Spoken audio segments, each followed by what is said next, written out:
Nah, boleh jadi belum bergeser tempat duduk kita lagi, masih di tempat berzikir juga lagi teringat atau diingatkan orang, itu boleh tinggal disambung saja yang belum kita kerjakan.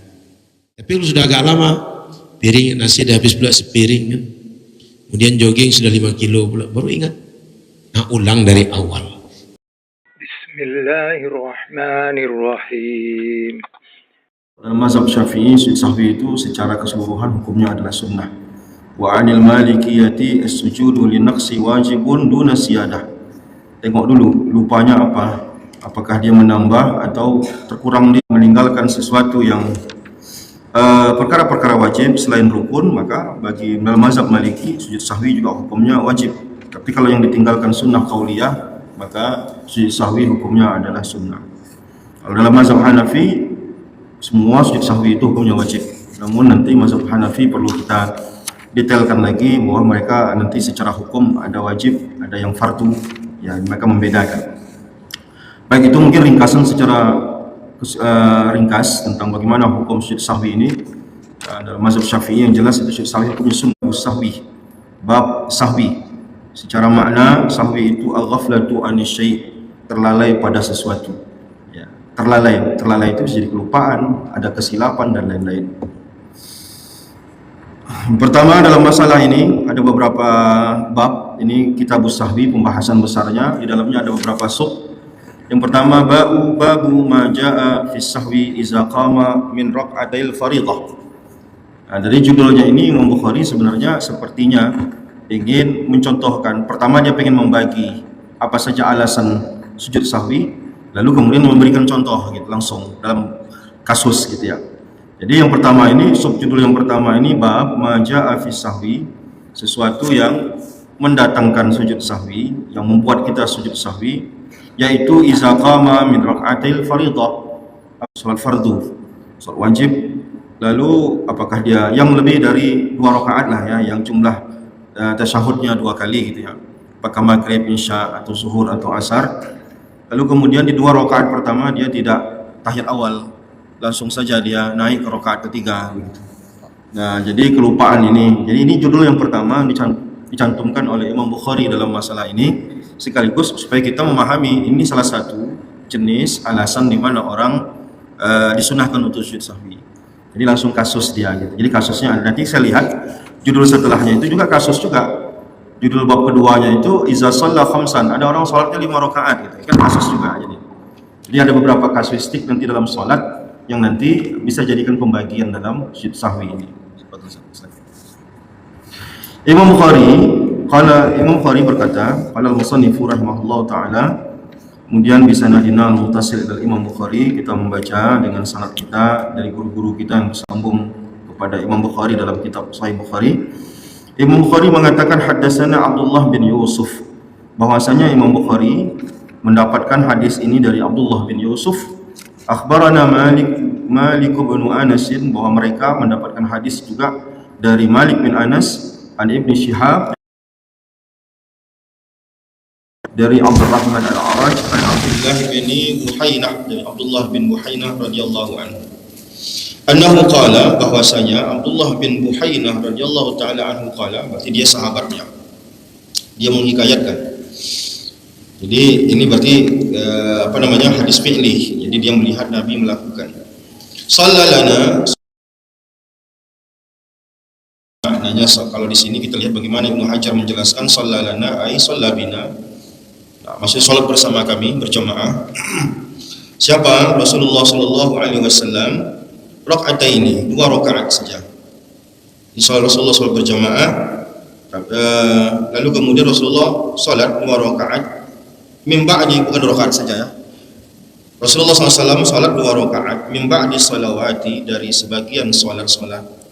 Nanti kita lihat di hadis yang berikutnya dijelaskan salat yang dimaksud di situ adalah salat zuhur. Nah, cuman di hadis pertama tidak sharih menjelaskan salatnya apa. Di hadis kedua baru diterangkan salat yang dimaksud adalah salat zuhur. Summa qama falam yajlis. Ini menunjukkan salatnya bukan 2 rakaat. Jadi Rasulullah qama, berdiri. Falam yajlis, maksudnya dia tidak duduk untuk tahiyat awal atau bahas tasyahud awal. Nah, jadi kalau kita lihat bagaimana Ibnu Hajar menjelaskan, ada tambahan daripada Al-Dhahhak bin Utsman anil A'raj fasabbahu bihi. Orang-orang pun bertasbih disebabkan karena itu. Melihat Nabi ternyata ada menegur lalu mereka bertasbih supaya Nabi tahu ada kekeliruan di situ. Nah, Nabi tak mungkin duduk lagi karena kalau duduk lagi berarti terjadi iltibas baina sunnah wal farad. Itu bisa membatalkan sholat.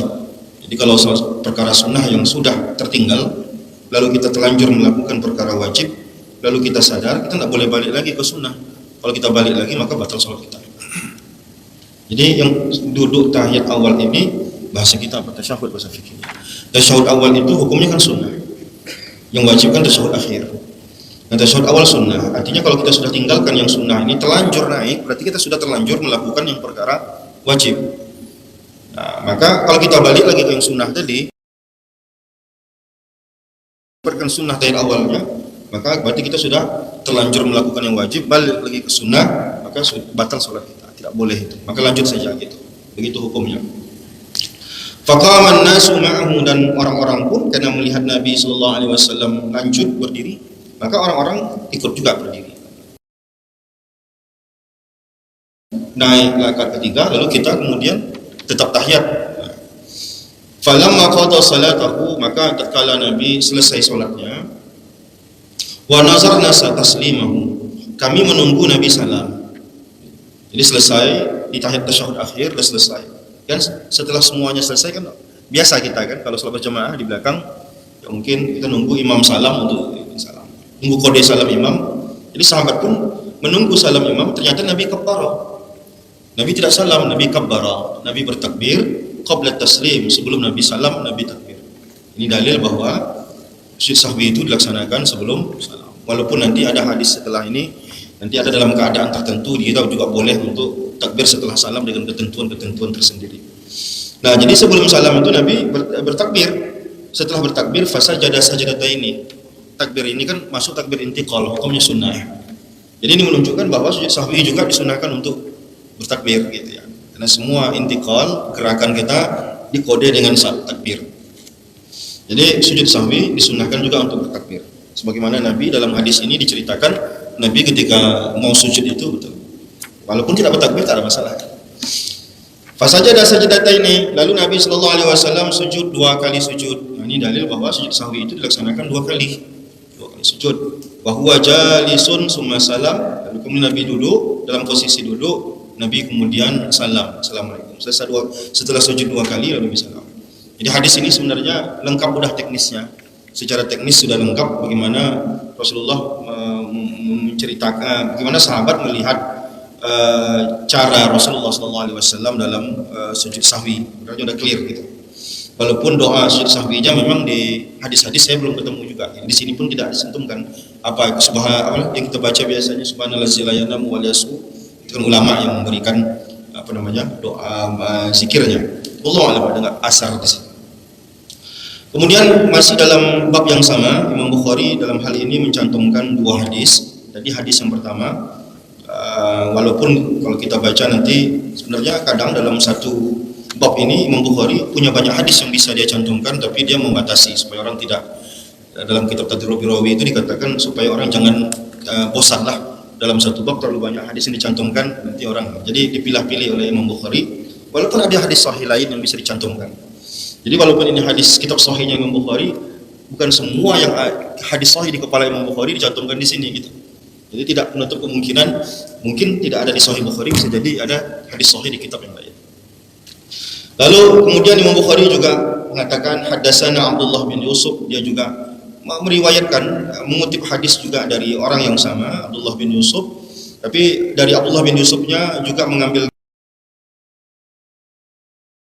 dari Anas, tapi kali ini Malik mengambil dari Yahya bin Sa'id dan Abdurrahman al-A'raj dan Abdullah bin Buhaina, dan sahabat yang menceritakan ini juga orang yang sama, yaitu Abdullah bin Buhaina. Jadi berbedanya hadis sanad tadi itu adalah dari yang pertama Malik dari Ibnu Syihab, yang kedua ini Malik dari Yahya.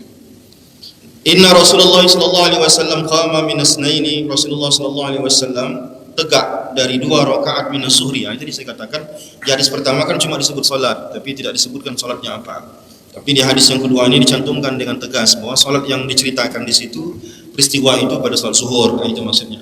Jadi kisahnya Nabi qama minasnaini minaz zuhri. Nabi tegak pada dua rakaat kedua daripada salat zuhur yang seharusnya 4 rakaat.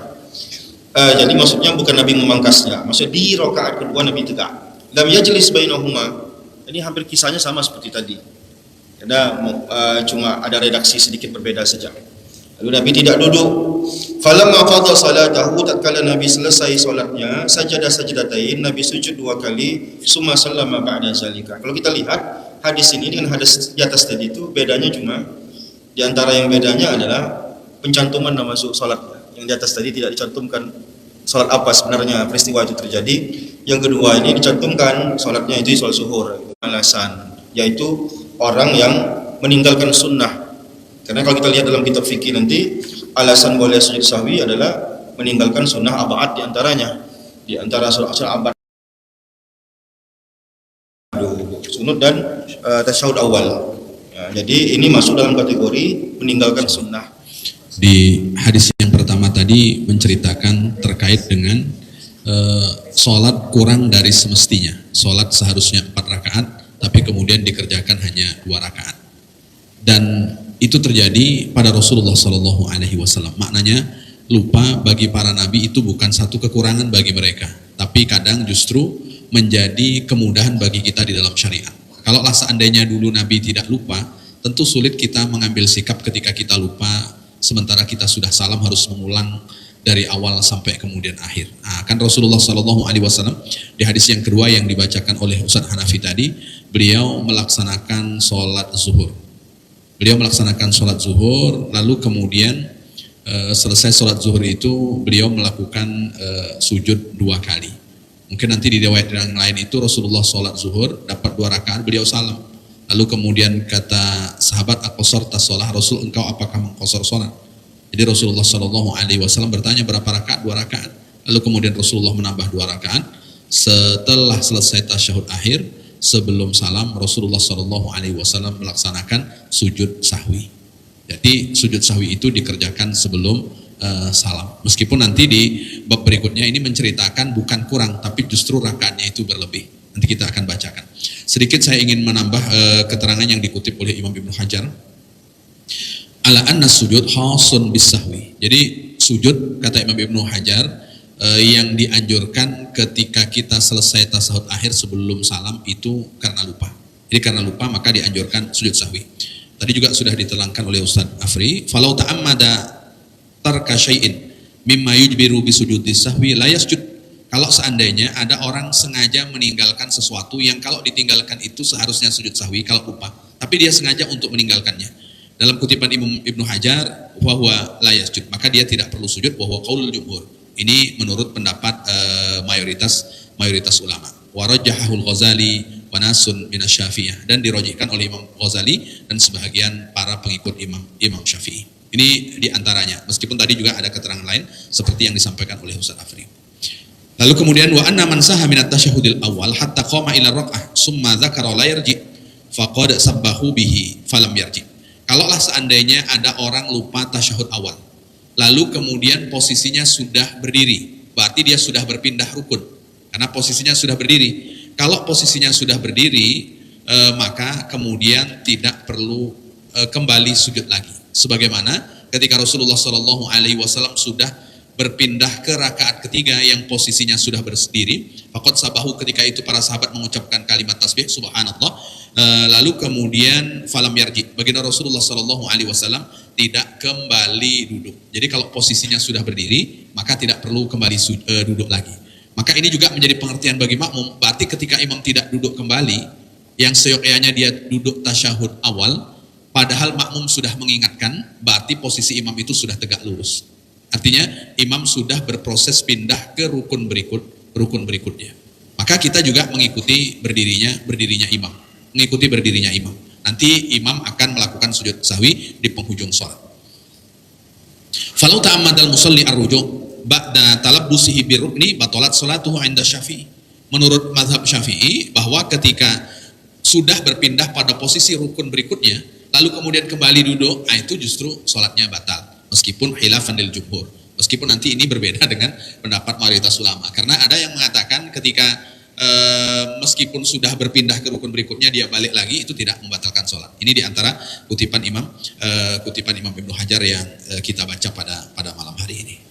Mungkin itu sedikit tambahan dari saya terkait dengan bab yang pertama dari babu maja'a fi sahwi idza qama min ar-rak'atayil fardhah. Ada tambahan Ustaz? Kalau tak ada kita baca hadis berikutnya. Babun idza shalla khamsan. Saya bacakan satu hadis nanti dijelaskan oleh para asatidz. Bab yang menjelaskan idza shalla khamsan. Ketika orang melaksanakan sholat yang 4 rakaat tapi kemudian menjadi 5 rakaat. Sholat itu harusnya 4 rakaat seperti zuhur, asar, isya, 4 rakaat. Tapi dikerjakan 5 rakaat. Kalau tadi kan yang dibicarakan sholatnya ini kurang. Kalau sholat yang dibicarakan sekarang ini adalah berlebih. Baik berlebih atau kemudian kurang, ada anjuran untuk melaksanakan sujud sahwi. Cuman bedanya biasanya kalau kurang itu dilaksanakan sebelum salam. Kalau kurang itu biasanya dilaksanakan sebelum salam. Lalu kalau kemudian berlebih, ini dilaksanakan setelah salam. Dilaksanakan setelah salam. Jadi itu perbedaan antara keduanya. Kalau kemudian kurang, itu dilaksanakannya sebelum salam. Kalau berlebih, itu dilaksanakannya setelah salam. Wa bihi la yuqal haddatsana Abdul Walid. Kata Imam Bukhari bercerita kepada kami Abdul Walid, haddatsana Syu'bah.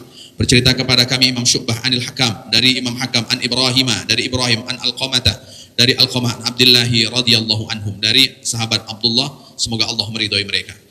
Anna Rasulullah sallallahu alaihi wasallam shalla dzuhra khamsan.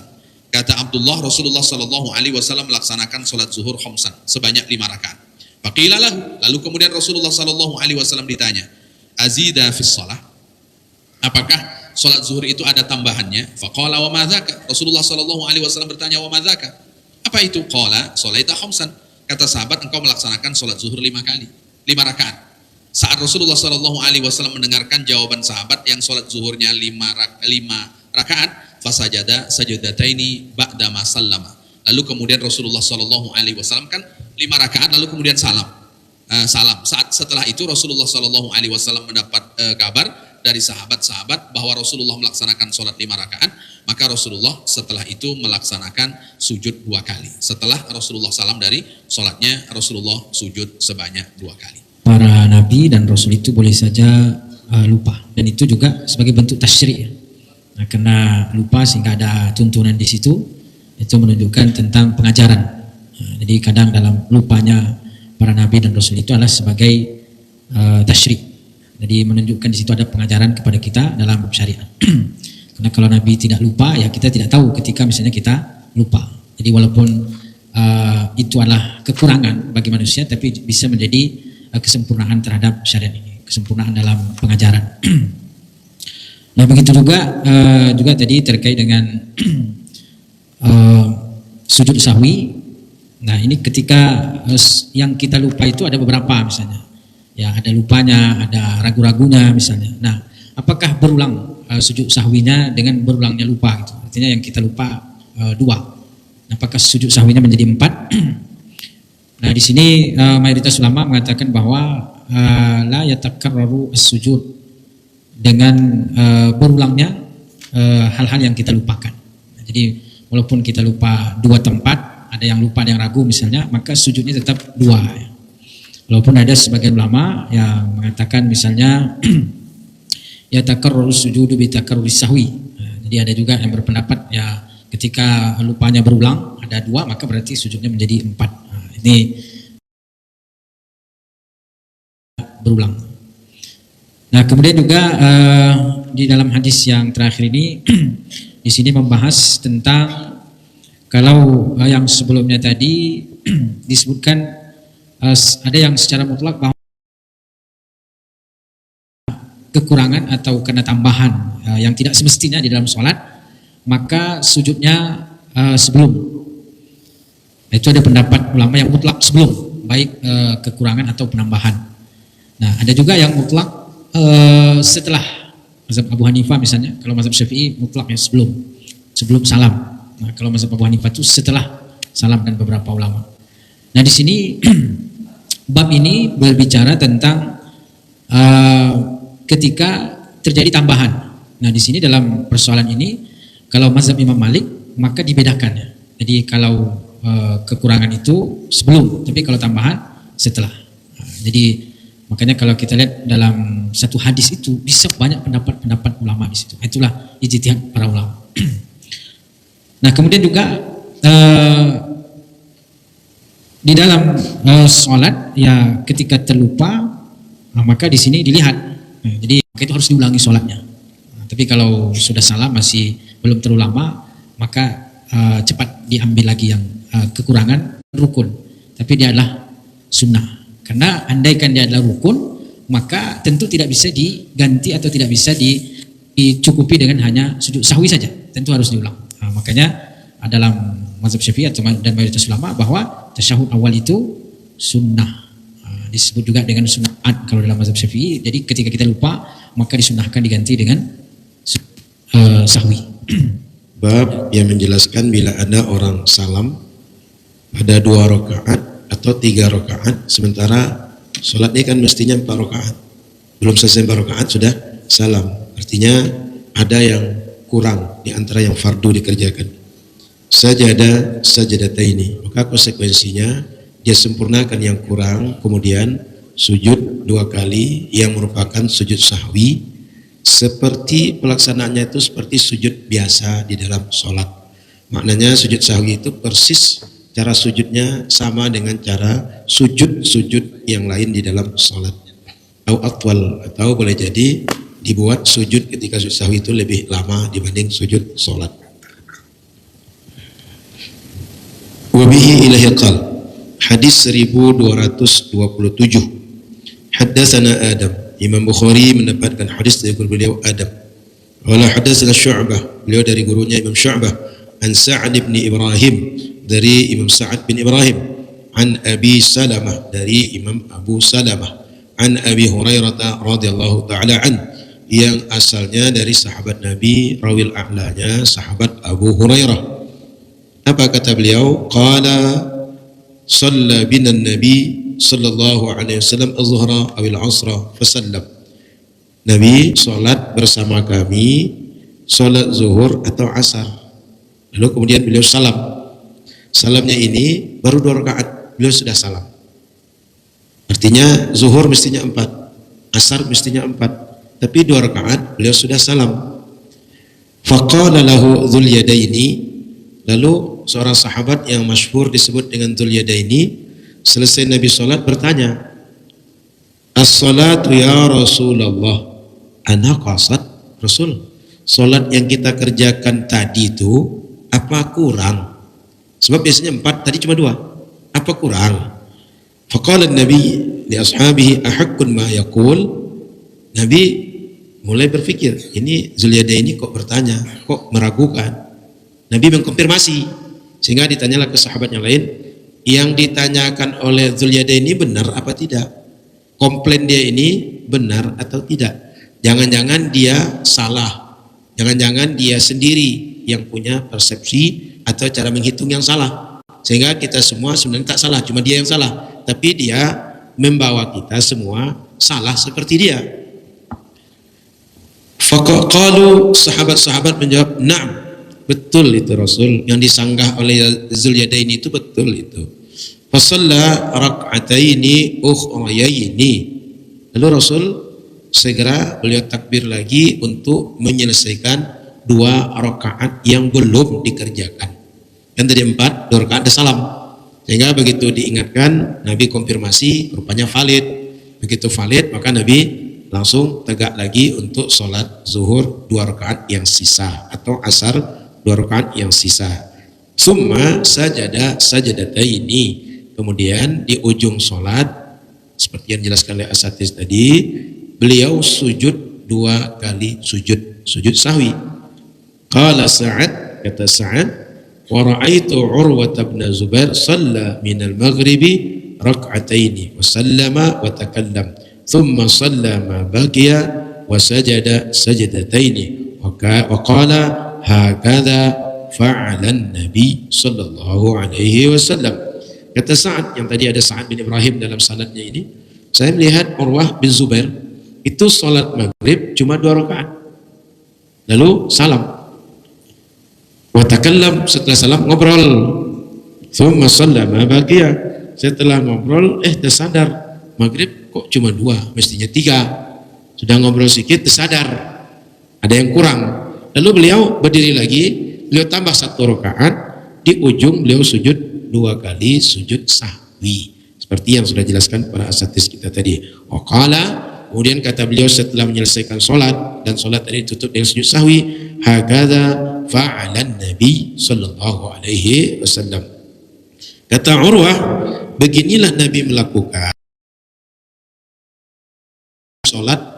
Ada yang lupa, ada yang salah, ada yang memindahkan rukun, sehingga tidak seperti melaksanakan sholat yang ideal. Sallu kama, sholat sebagaimana sholat yang diajarkan oleh Rasulullah sallallahu alaihi wasallam. Maka jelas di hadis ini kejadiannya ada rukun yang tertinggal. Cuma 2 rakaat Nabi sholat, berarti 2 rakaat belum selesai. Nah, ini mengajarkan jika singkat jarak antara kita selesai sholat dengan ingat kejadian yang kurang atau kejadian yang bermasalah dalam sholat, itu kita tak perlu mengulang sholat dari awal.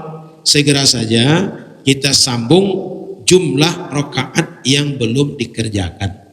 Kalau sudah 2 berarti maghrib tinggal tambah 1. Kalau isya tinggal tambah 2 rakaat yang belum dikerjakan. Tidak perlu diulang dari awal total.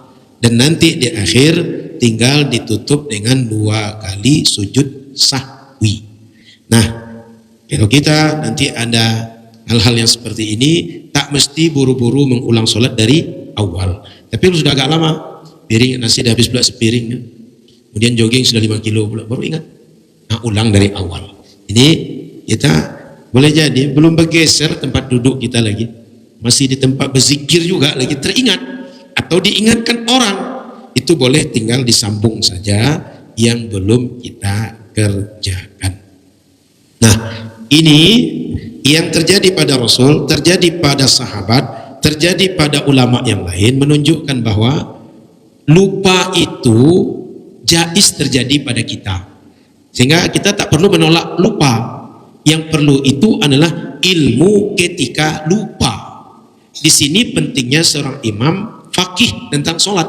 Jangan sampai kalau sudah lupa dia bingung, saking bingungnya stres dalam sholat, ujung-ujungnya melarikan diri. Jadi imam makmum ini dibawanya sujud dulu, pas sujud dia hilang sendiri, makmum kebingungan, menunggu-nunggu imam tak ada, sehingga menunggu-nunggulah makmum. Maka jangan sampai kejadian imam hilang, imam lari di dalam sholat karena tak ada ilmunya.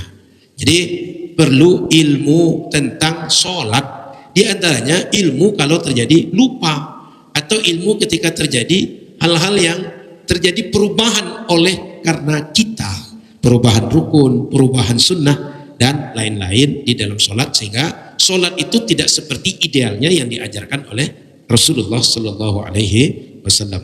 Jadi sekali lagi, lupa itu tidak menjadi masalah. Yang penting adalah ilmu ketika lupa. Yang ketiga, ketika terjadi kejadian-kejadian seperti tadi, lalu jamaah mengingatkan, kita ini jangan panikan, jangan stres. Segera saja kembali ke posisi sholat, sambung yang belum dikerjakan. Kita ini kan kadang-kadang begitu diingatkan orang, kadang langsung keringat dingin, langsung stres.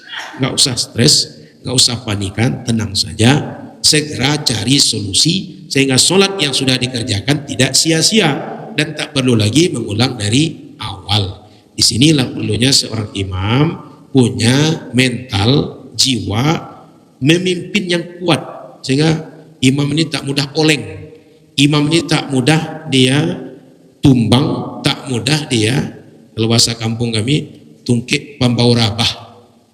Nanti kalau kurang paham agak roaming masalah ini, biar Roni yang bisa menjelaskan. Jadi imam itu perlu yang punya mental kuat, perlu yang punya ketenangan dan kestabilan mental. Oleh karena itu di masyarakat, di dalam fikih itu diajarkan siapa yang mestinya kita jadikan imam. Di antaranya dipilih jadi imam itu adalah yang lebih berumur dibanding yang muda. Kenapa? Yang berumur biasanya lebih matang, lebih berpengalaman, lebih banyak merasakan asam garam kehidupan. Itu beberapa hal di luar hadis tadi. Tapi poin pentingnya adalah bahwa kejadian lupa itu sudah terjadi dari mulai Rasulullah sampai kepada kita-kita. Sehingga kita tak perlu menjadikan lupa itu sebagai momok yang menakutkan. Dan ada lagi yang lebih menarik, lupanya Rasulullah ternyata bukan kekurangan, tapi lupanya Rasulullah menimbulkan sebuah syariat. Sehingga karena Rasul pernah lupa, kita jadi tahu kalau seandainya kami mengalami lupa, solusinya apa? Yaitu sujud sahwi. Jadi Rasul itu jangankan ingat, lupanya saja menjadi syariat, lupanya beliau saja menjadi maslahat bagi umat. Maka jangan pernah mengatakan Rasul itu kan manusia macam kita juga. Basyarun laisa kal basyar. Jadi manusia itu manusia macam kita juga. Jadi Rasul itu mengalami hal macam kita. Betul, secara fisiknya begitu. Tapi ada hal-hal lain yang Rasulullah itu istimewa sehingga lupanya saja maslahat, apalagi ingatnya Nabi dan ajaran Nabi yang merupakan wahyu dari Allah. Wallahu a'lam.